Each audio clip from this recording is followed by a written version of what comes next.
Everyone was scared when the elderly woman walked toward Hell's Angels. But my caregiver whispered, "Watch what happens next." People crossed the street when they saw them. Leather jackets, heavy boots, loud engines parked in a crooked line outside the small roadside cafe. The Hells Angels had stopped for coffee, and fear filled the air like smoke. That's when the elderly woman appeared. She was small, maybe in her late 70s, wrapped in a faded coat despite the mild afternoon. Her hands shook as she clutched a paper bag.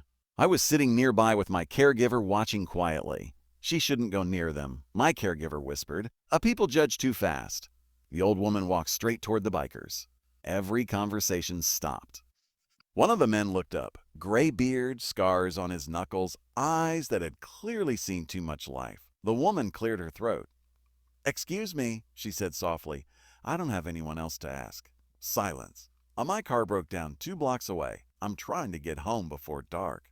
My husband used to drive me, but he passed last winter. Her voice cracked. Some people nearby turned away, uncomfortable. A server froze behind the counter. This was the moment everyone expected something bad to happen. Instead, the biker stood up. He removed his sunglasses.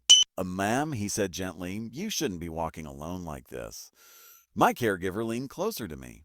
"Watch what happens next," she said. The biker snapped his fingers, and suddenly the entire group moved like family. One grabbed keys, another offered her a chair, a third brought her water. A third brought her water. No shouting, no drama, just action.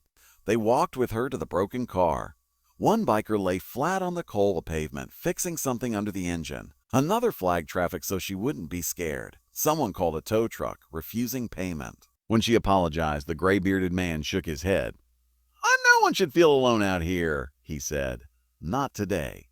The woman wiped tears from her cheeks.